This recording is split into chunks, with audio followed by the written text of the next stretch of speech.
Welcome to County Portal, your simple source for local government services and public records. Let's get started.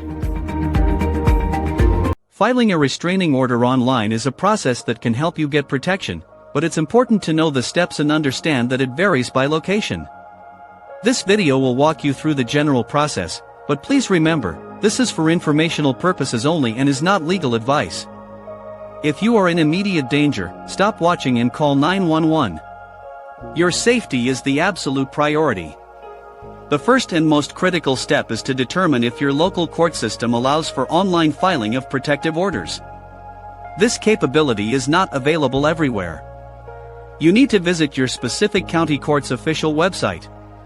Look for sections labeled e-filing, online services, or family court. You can also search online for terms like your county court e-filing or your state online protective order. If online filing is an option, you'll need to prepare your information.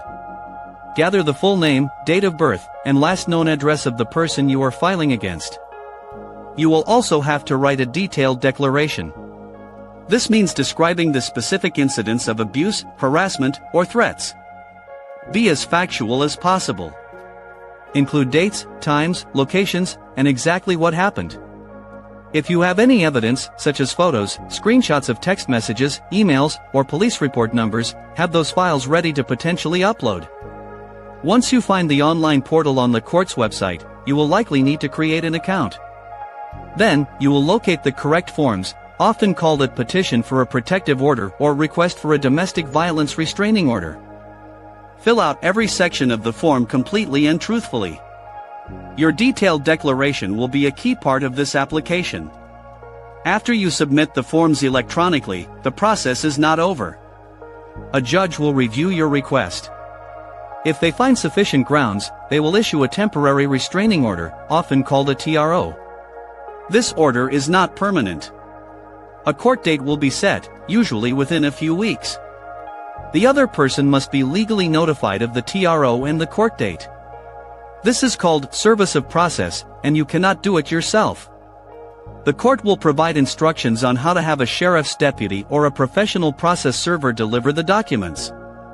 At the court hearing, you will both have a chance to present your case to the judge, who will then decide whether to issue a permanent restraining order, which typically lasts for several years. Again, this process can be complex, and the laws are different everywhere. It is highly recommended to seek help from a local domestic violence advocacy group or consult with a legal aid society or an attorney. They can provide resources and guide you through your specific court's procedures. Thank you for watching. Your safety and well-being are what matter most. If you found this information helpful, please consider subscribing to the channel for more guides.